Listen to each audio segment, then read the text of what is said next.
Tyler Payne looking to drive one into a gap and send Sam Tidaback on his way. Here's the 1-1 pitch. He drives this one down the right field line. That's going to one-hop up against the railing. They'll send Tidaback. Here comes the throw. It's late. The Emerald win. I've been a Cubs fan probably as long as I could remember. My dad grew up on Fullerton Avenue, downtown Chicago, and ever since growing up, he told me stories, playing at the park. He was a big Ron Santo, Ryan Sandberg guy, Fergie Jenkins, all those guys. And, ever since I was a little kid, we always wore blue, and it was always cheering for the Cubs, so that's kind of how it happened. I would have to say it was probably like my 7th or 8th birthday. They were still playing in October. It was weird. It wasn't the playoffs yet, but we went to a regular season game. And, I used to be a big Sammy Sosa guy. And every time Sammy Sosa would come out of the dugout, he would run all the way down the line, and he would run through right field, and he would have his finger up like the number one just running, and everybody in the outfield would go crazy.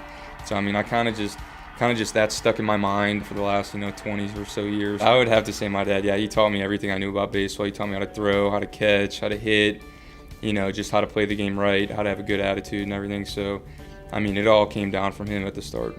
I had those same dreams and aspirations when I was a kid. When I grew up 30 blocks away from Wrigley Field, now Sam's had the same goals, and now he's on his way there. I was never the guy to get up and clap and yell and scream, but now, I'm doing that now because I have tremendous pride. Kind of feel bad for my mom that she had to go through all this, but, growing up, it was always, get ready for the games. We got to travel, we got to go. My parents were my biggest fans, and they were always there for me.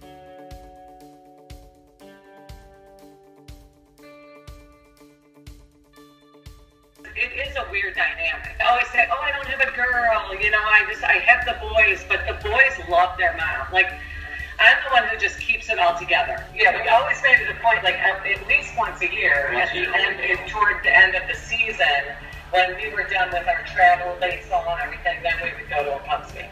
Yeah, he was always, very focused on the game when he was there. Even when he was a kid, he was there to watch the ball game and watch his favorite players play. Yeah. That was priority one to him. It's like he was there to learn more. It's like he didn't have enough baseball knowledge. He wanted to learn more. And even nowadays, all we talk about is, when are you coming home so we can go to a Cubs game? And it's like we go there, just to learn and appreciate how good these guys really are.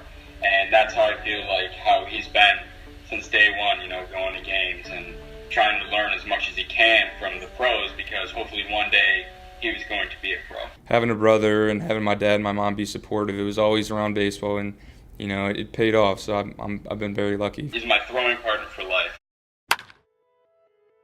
I was probably 7, 8 years old. They were like, "Hey, let's take a tour of the stadium before one of the games." It was the coolest thing ever. It's like what you wanted to do your whole entire life. Got there, took a tour. We were up in the press box, where Harry Carey used to be, so it's real historical. We got to go into the clubhouse. Sammy Sosa was my favorite Cub of all time, so I ran under that rope and I touched his jersey, and it was awesome. Being a Cubs fan, it's just, you get that feeling over your body. You're like, wow, they're going to go on the field and experience and get to play catch down there and be next to the ivy, and it's crazy just looking up and seeing where those guys get to play. You get the chills being in there. We've always been fans of the Cubs. We were taking ground balls on the field and stuff, and to be able to play catch with my brother in the outfield of Wrigley Field was one of the coolest moments of my life.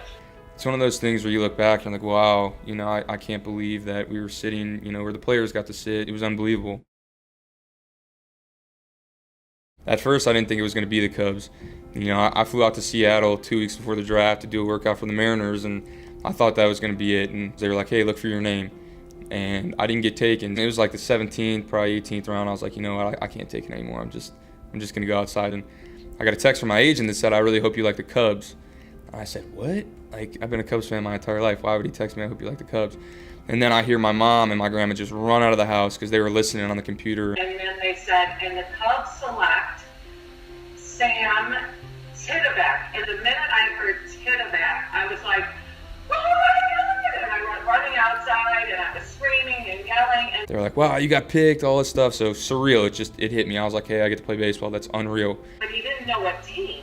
So he looks at me and he goes, "What team?" My mom started absolutely just shedding tears. And I said, "It's the Cubs!" And I just started bawling, and he just crouched down, and he was crying, and everybody was crying and hugging and yelling. As soon as it hit me, that's just, I got down on a knee, I started crying. It was crazy. The people from next door came with their Cubs flag. It was unbelievable. Probably the best moment of my life, to be honest, up to now. So, that's kind of how it happened.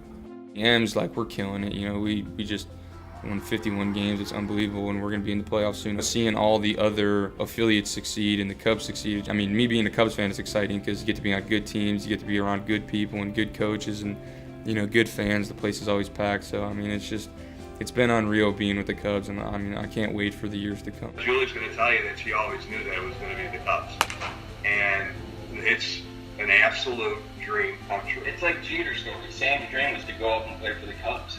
And his dream really came true. To be in the organization is a dream. Yeah, I feel like actually seeing the contract and saying, hey, you're an employee of the Chicago Cubs, that was a big deal. When you actually finally signed the sheet of paper, it was awesome because you got to put on the logo, you got to put on the uniform, you got to wear it, you got to go out and actually play. That was a build up, and it was awesome. I'm just speechless that it was the Cubs because, again, it was the icing on the cake. Just to get drafted, it's so hard, and it's such an accomplishment. But then for it to be your hometown team that you grew up loving, this is like the ultimate accolade. That'd be the greatest feeling I've ever had in my life because I've always imagined, being on the field and actually playing for the team that I've, grown up cheering for. And, if one day I got the opportunity to, go out and play and win for them, just for the Cubs and for the community that I'm from and just for everybody that's a Cubs fan, I think that'd be a huge honor.